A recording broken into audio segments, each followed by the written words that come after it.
Hello दोस्तों, आपका स्वागत है आपके अपने चैनल पेडागोजी ऑफ क्यूरियोसिटी में। अगर आप हम लोग से जुड़े नहीं हैं अब तक तो जुड़िए जरूर। हम लोग बीएड से रिलेटेड सारे प्रोग्राम में सारे सेमेस्टर का सारे सॉल्यूशन करवाते हैं। अगर आप अभी तक हमारे चैनल से नहीं जुड़े हैं तो जरूर जुड़िए। और अगर आप 4th सेमेस्टर में हैं, बीएड कंप्लीट कर लिए हैं या करने जा रहे हैं तो आपके लिए चैनल बहुत महत्वपूर्ण होने वाला है। तो कैसे महत्वपूर्ण होगा आगे बात करेंगे। तो चलिए स्टार्ट करते हैं लेट ना करते हुए। तो महत्वपूर्ण इसलिए होने वाला है क्योंकि हम लोग बहुत जल्द सीटेट से रिलेटेड आपको हमारे चैनल पर आपको बताने वाले हैं।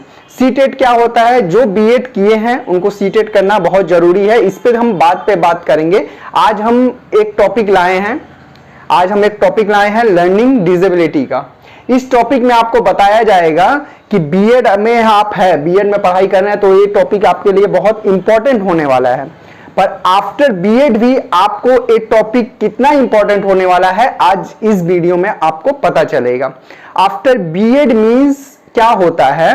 आफ्टर बीएड मींस अब जब आप सीटेट दीजिएगा जो अभी मैंडेटरी हो गया है, अगर आप सीटेट पास नहीं करते हैं तो आप 2030 तक ऐसा न्यू एजुकेशन पॉलिसी लागू होगा जिसमें आपको बीएड का कोई मान नहीं रहेगा अगर आप सीटेट क्वालिफाई नहीं है। तो इसलिए आपको सीटेट क्वालिफाई करना बहुत जरूरी है। अगर आप 4th सेम में हैं तो आप अभी से सीटेट के बारे में जानिए। अगर नहीं जानते हैं तो हमारे चैनल को सब्सक्राइब करिए, आपको इसके बारे में बहुत जल्द पता चल जाएगा। ओके, तो आज हम लोग क्या पढ़ेंगे? Learning disability. लर्निंग डिसेबिलिटी हमारे बीएड में भी है। तो अगर आपसे वाइवा में देखिए, जब वाइवा में सर पूछेंगे तो आपसे तो डिटेल में पूछेंगे नहीं, आपको शॉर्ट में पूछेंगे। ओके, तो आपको लर्निंग डिसेबिलिटी 2 मिनट में कैसे समझ में आती है, आज ये वीडियो पूरा देखिए। अब मैं चैलेंज करता हूं आपको समझ में आ जाएगा, बस वीडियो स्किप मत करिएगा। तो हमारे साथ जुड़े रहिए। चलिए आगे बढ़ते हैं। लर्निंग डिसेबिलिटी क्या है? लर्निंग डिसेबिलिटी क्या है, जिसको अगर हिंदी में समझे तो अधिगम अक्षमताएं। मतलब आप किसी चीज को सीख रहे हैं, उसमें प्रॉब्लम आ रही है। जैसे किसी चीज को बोल रहे हैं, वो भाषा में प्रॉब्लम, जैसे भाषा में प्रॉब्लम आता है, बोलने में प्रॉब्लम आ रहा है, दौड़ने में प्रॉब्लम आ रहा है, शारीरिक प्रॉब्लम जिसका होता है तो चल फिर नहीं पाते हैं वैसा प्रॉब्लम आता है। किसी को देखिएगा बोलने में प्रॉब्लम आता है, किसी को लिखने में भी प्रॉब्लम आता है, किसी को देखिएगा कैलकुलेट करने में प्रॉब्लम होता है। ये सब प्रॉब्लम है, सारे प्रॉब्लम क्या है आपका लर्निंग डिसेबिलिटी में आती है। ओके, तो चलिए हम स्टार्ट करते हैं, आपको आगे डिटेल में बताएंगे। अब आपको समझ में आ गया लर्निंग डिसेबिलिटी क्या है। ठीक है, जो चीज सीखने में कठिनाइयां आए उसे लर्निंग डिसेबिलिटी बोलते हैं इन वन वर्ड। अगर आपको सिंपल समझना है तो उनके कुछ प्रकार है। ठीक है, लर्निंग डिसेबिलिटी किस टाइप की होती है तो उनको आज हम सीखेंगे। जैसे पहला ही जो प्रकार है डिस्लेक्सिया, जो हम पहले भी पढ़े हैं, सीटेट का बहुत महत्वपूर्ण अंग है। यहां से आपको इस टॉपिक से 2 से 3 मार्क्स आपके पक्के बनने हैं। अगर आप इसको आज समझ लेते हैं तो 2 से 3 मार्क्स जो बहुत इंपॉर्टेंट होने वाला है आपके लिए, तो अभी से आप समझिए इसको। अब बीएड में है तो आपके लिए भी इंपॉर्टेंट है, आपका ये टॉपिक है। तो डिस्लेक्सिया क्या होता है? डिस्लेक्सिया मींस होता है लेक्सिया। यहां पे जब भी डिस्लेक्सिया जब आए तो समझिएगा पढ़ने से संबंधित, रीडिंग डिसऑर्डर। पढ़ने से संबंधित का मतलब क्या होता है? देखिए, जैसे कोई बच्चा पढ़ रहा है, देखिए जैसे कोई बच्चा यहां पर क्या लिखा है, शॉ क्या लिखा है, शॉ लिखा है, पर बच्चा क्या पढ़ता है, इसको वॉच पढ़ लिया, आपका उल्टा पढ़ लिया। ठीक है, पढ़ने में प्रॉब्लम। जैसे यहां पे लिखा है डीप लिखा है, पर उसको पढ़ता क्या है बच्चा, बी। ठीक है, तो ये जब पढ़ने में जो बच्चे जो कठिनाइयां होती हैं उसे क्या कहते हैं, डिस्लेक्सिया। आशा करते हैं आपको समझ में आ रहा है। अगर बात करें इसकी तो कोई परीक्षा में, जैसे यूपी टेट में ही पूछा गया था आपका कि पढ़ने और लिखने में जो कठिनाइयां होती हैं उसको कौन से लर्निंग डिसेबिलिटी के अंतर्गत रखा जाता है, तो आपका वो जो क्वेश्चन किया जाएगा डिस्लेक्सिया। जब बच्चा गलत पढ़ेगा ही तो लिखेगा, ऑब्वियसली गलत ही लिखेगा। आशा करते हैं ये आपको पॉइंट समझ में आ गई होगी। तो चलिए आगे बढ़ते हैं।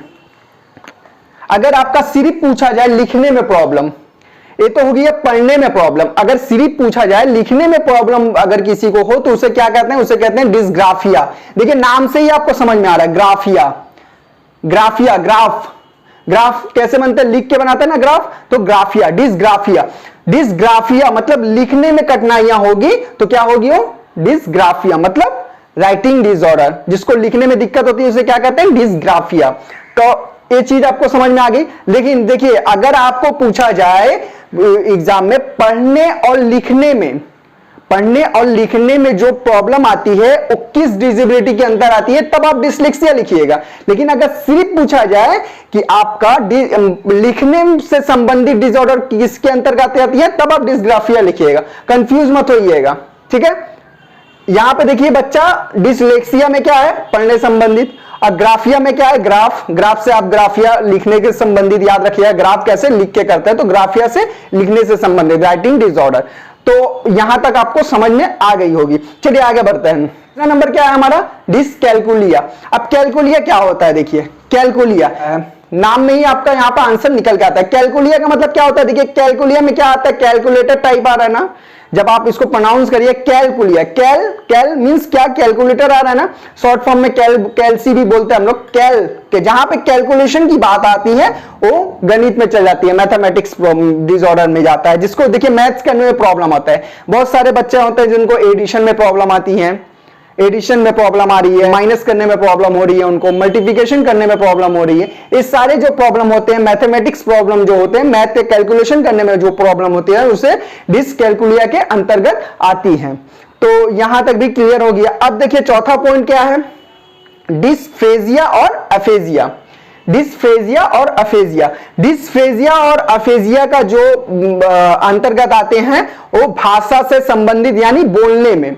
जैसे कोई बच्चा बोल रहा है, ठीक है, बोल रहा है लेकिन वो सामने वाले को जो बोलना चाह रहा है वो नहीं समझा पा रहा है, तो उसमें क्या उनका बोलने में कठिनाई आ रही है, बोलने में कठिनाई यानी उनके भाषा में कठिनाइयां आ रही है कि अपने बातों को सामने वाले को सही तरह से नहीं रख पा रहे हैं।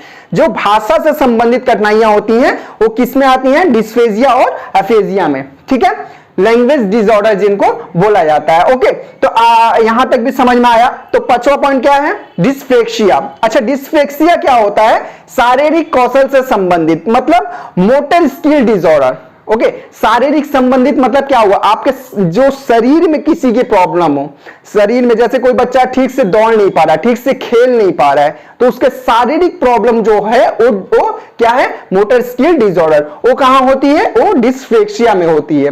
मतलब जो बच्चा खेलना चाह रहा है, जैसे कोई बॉल रखा है, धरिए कोई बॉल रखा है, वो बच्चा बॉल को मारना चाह रहा है पर मान नहीं पाता है, देखिए कभी कभी निकलता है, वहां पैर ऊपर से निकल गया और वो गिर गया। ऐसे सिचुएशन जो होती है उनका शरीर काम नहीं करता है उनके मस्तिष्क के हिसाब से, तो वो प्रॉब्लम जो डिस्फेक्सिया में आती है, ठीक है, जो शारीरिक कौशल से संबंधित होती हैं और डिस्फेक्सिया में आती हैं। अब क्या आता है, देखिए डिस्मोर्फिया। डिस्मोर्फिया, डिस्मोर्फिया क्या होता है, डिस्मोर्फिया का मतलब कहां आता है, डिस्मोर्फिया आपका आता है मोर्फिया, यहां पे मोर है, मोर का ही मतलब हो गया देखिए वर्म। वर्म मतलब क्या हुआ, कोई बच्चा कंफ्यूज है, जैसे कोई बच्चा, छोटा बच्चा है जिसको मोर्फिया का प्रॉब्लम है, भ्रम हो जाता है। भ्रम क्या होता है, भ्रम ये हो जाता है कि वो देखिए कोई, जैसे कोई मोर है और कोई मुर्गा है, दोनों एक जैसा, बच्चे को समझ में नहीं आ रहा, भ्रम हो गया, कंफ्यूज हो गया बच्चा कि कौन मोर है कौन मुर्गा है। तो इसमें हमें भ्रम का जब सिचुएशन पैदा होता है उस डिस्मोर्फिया में आता है। ओके, यहां तक कोई भी कंफ्यूजन होनी नहीं चाहिए। अगर कोई भी कंफ्यूजन होता है तो आप हमें कमेंट करिए, आपको हर सवाल का जवाब कमेंट में दिया जाएगा। तो चलिए, जो हमारा ये सारे पॉइंट है, और भी पॉइंट है, पर ये जो सारे इंपॉर्टेंट पॉइंट है जो एग्जाम में आने वाले पॉइंट है वही हम लोग सारे लिए गए हैं। ओके, तो जो लास्ट पॉइंट है हमारा डिस्थीमिया। थीमिया का मतलब क्या होता है, देखिए थीम से है, थीम से है, थीमिया का मतलब थीम से। अब इसमें से किसी को भी कोई रोग हो जाए, अगर देखिएगा इसमें से किसी को भी कोई रोग हो जाए तो वैसे ही बेचारा स्ट्रेस में चल जाएगा, बेचारा ऐसे टेंशन में हो जाएगा, तनाव आ जाएगी उसके अंदर। तो इसीलिए उसको डिस्थेमिया में क्या, डिस्थेमिया का मतलब ये हो गया तनाव से संबंधित, स्ट्रेस। अगर किसी को ऐसा कोई बीमारी हो जाए तो देखिएगा उसके अंदर ऐसे ही तनाव हो जाएगा, टेंशन आ जाएगा, स्ट्रेस आ जाएगा। तो ऐसे ऐसे स्ट्रेस वाली जो संबंधित डिसऑर्डर है वो किस में जाती है, डिस्थेमिया में जाती हैं। आशा करते हैं यहां तक समझ में आ गई होगी आपको। अगर इससे रिलेटेड, लर्निंग डिसेबिलिटी से रिलेटेड और कोई भी क्वेश्चन आपके मन में हो तो हमें जरूर कमेंट करिए, आपके सारे प्रॉब्लम को सॉल्व किया जाएगा। नेक्स्ट वीडियो में हम इससे रिलेटेड जो सारी क्वेश्चन पूछे जाते हैं सीटेट, यूपीटेट में सारे में, तो वो उससे रिलेटेड एक वीडियो बनाएंगे। अगर आप कमेंट करते हैं तो आशा करते हैं ये वीडियो आपको बहुत पसंद आया होगा। पसंद आया होगा तो लाइक सब्सक्राइब करना ना भूलें, साथ ही बेल आइकन पर जरूर क्लिक करें ऐसे इंपॉर्टेंट वीडियो को पाने के लिए। धन्यवाद, थैंक यू।